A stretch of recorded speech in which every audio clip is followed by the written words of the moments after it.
It's one of the nation's most impressive federal buildings, an intriguing exception to the simplified classicism often found in 1930s federal architecture, and called by one architectural critic of the time a dazzling cliff glimpsed unexpectedly across narrow streets.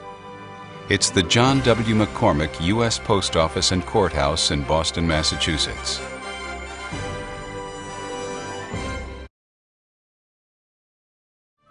In the late 18th century, Boston was at the forefront of the American Revolution, with incidents such as the Boston Tea Party and the Boston Massacre helping to ignite the spark of independence. In the decades after the Revolutionary War, Boston developed into an international trading port and a financial and cultural center. The U.S. Custom House, a Greek Revival structure designed by Ammi B. Young and built between 1837 and 1847, was Boston's first major federal building. It was right next to State Street, which is the sort of the Wall Street of Boston, if you will, the key financial center. And any ship that came into Boston had to stop first at the Custom House so that custom officials could go on board and see what was being brought into the city and then taxed accordingly. Boston's population soared, and in 1868, the federal government purchased a site for a new post office and sub-treasury building. Designed by supervising architect of the Treasury, Alfred B. Mullet, this imposing French Second Empire-style building was still under construction when Boston's Great Fire of 1872 struck. While the fire leveled much of Boston's commercial district, the post office was spared, and in fact it acted as a fire defense, helping to halt the fire's northward progress. During the following reconstruction period, an area remained cleared off in front of the building, and in 1873 it was dedicated as Post Office Square. New buildings sprang up in the area around the post office and throughout Boston in a variety of architectural styles. The late 19th and early 20th centuries saw Boston grow both as an industrial and cultural center. The population swelled, and Boston's postal district was becoming one of the largest in the country. The original post office and sub-treasury building served Boston for many years, but this explosive growth led to the building becoming overcrowded. It was clear Boston needed a new federal building. The early 20th century ushered in the era of the American skyscraper. In 1926, Congress passed the Public Buildings Act. A marked rise in new design and construction resulted, and Boston's new federal building was part of it. The design of the new building resulted from a collaboration between the federal government and a private firm. The building's basic layout was supplied by U.S. Treasury Department's Office of Supervising Architect under the direction of James A. Wetmore. The task of designing the primary interior spaces and the exterior of the Boston Federal Building was awarded to the prestigious Boston firm of Cram and Ferguson. Ralph Adams Cram was a champion of the neo-Gothic architectural style and had made his reputation designing many Gothic-style churches, such as the Cathedral of St. John the Divine in New York City, and college campus buildings throughout the U.S., including the U.S. Military Academy at West Point and Princeton University. But Cram wanted to develop a more modern aesthetic for his architecture, and he was also eager to try his hand at designing a skyscraper. So he decided to design the Boston Federal Building in the newly emerging Art Deco style. It proved to be an appropriate response to the dense urban environment that would surround it. And this is the Art Deco style. Ralph Adams Cram didn't call it that. He called it a building done in the modern style. One often thinks of Art Deco in cities like Miami, where it's more flamboyant, there's more color. But Boston is a very conservative place, and the Art Moderne here is quite strong without being as flamboyant as one might see in other parts of the country. The old post office was demolished, and construction began in July of 1931. The budget was increased from $4.5 million to $6 million, and the extra funds provided greater employment to Boston during the midst of the Great Depression. Dear Sir, I'm a married man, 38 years of age, a plumber by trade, and belong to the local plumbers union here in Boston. I'm also a World War veteran. I've been out of work for the past 15 months and would like to know if there is any way you could use your influence to get me work as a plumber on the new federal building in Boston. In January of 1932, the cornerstone was laid in a ceremony that included many local and federal dignitaries and two sisters who were daughters of former Boston Postmaster General William B. Burt. The women had been present at the laying of the cornerstone for the original post office more than 60 years earlier. Construction was completed in 1933, and it garnered admiration immediately. The building was featured that year in Architectural Forum magazine, and praise from architectural critic Charles Loring, who called it a dazzling cliff, glimpsed unexpectedly across narrow streets. Ralph Cram was able to say that he was proud of his first skyscraper. We don't have a lot of Art Deco buildings, so I think Boston really cherishes any example of that style because we don't have a lot of it, or we don't have a lot of good examples, and certainly McCormack is one of the best. Critics hailed the Boston Federal Building, saying the Art Deco elements created a romantic urban image reflective of the modern city. Today, many consider it to be one of Boston's finest Art Deco buildings. Faced in three types of New England granite, the building occupies an entire city block. Three towers of varying heights rise above a 5-story base. The tallest tower, facing Devonshire Street, is 22 stories, and its upper floors step back in a ziggurat fashion. The two other towers are 17 stories each and act as the arms of a U that opens onto Post Office Square. The building, however, is not without its classical motifs. Eagles, often used in federal buildings, and pilasters. These lovely buildings often used white metals, which was perceived as the new design.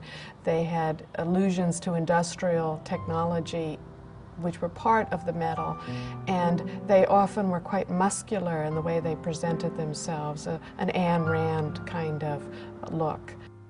But inside the building, the Art Deco elements of Cram's unique designs predominate. It is a style that definitely likes rich colors and the interweaving of strong materials like white metal and dark wood, bronze, terrazzo, all of these very durable high-end finishes that have extraordinary sustainability characteristics as well. The historic courtrooms on the 12th and 15th floors contain a high level of detailing, including wood wainscoting, marble walls, and ornate ceilings and trim. Well, the courtrooms are majestic. All three of the bankruptcy courtrooms are majestic in a different way.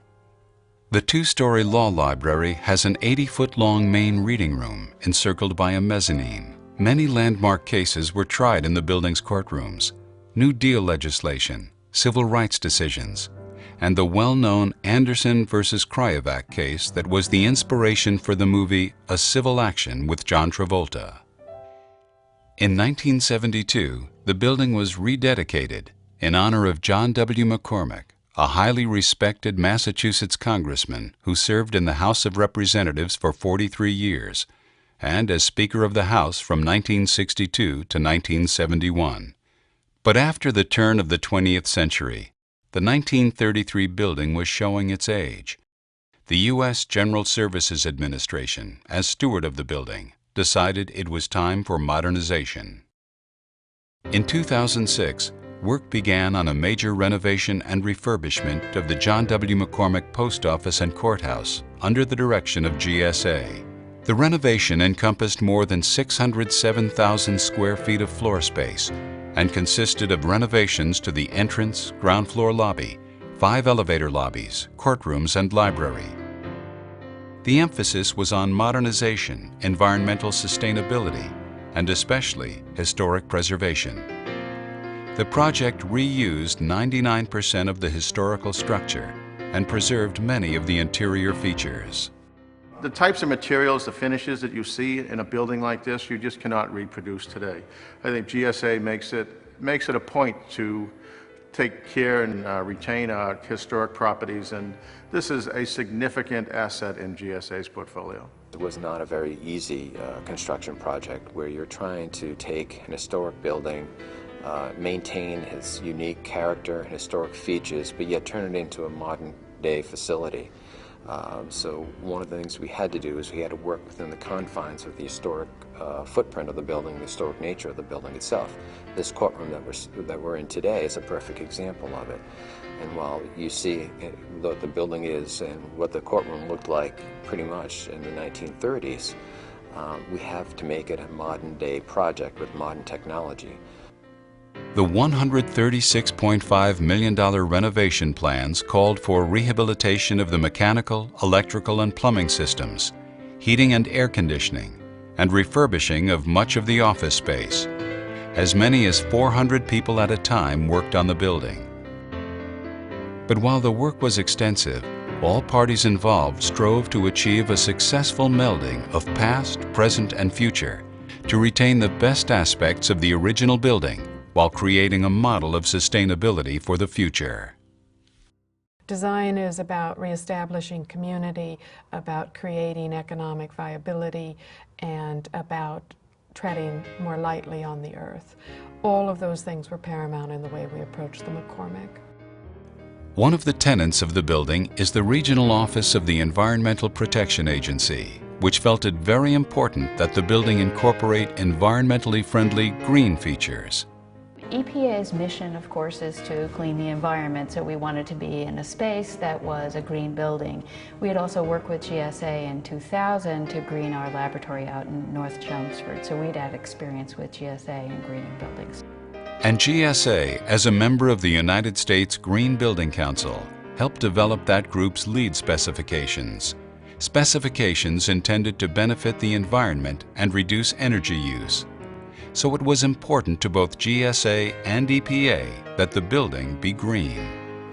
GSA wants all of their buildings to be at least gold LEED, which is the U.S. Green Building Council Leadership in Energy and Environmental Design. In this building, we tried to achieve as many points in the 6 different categories as possible.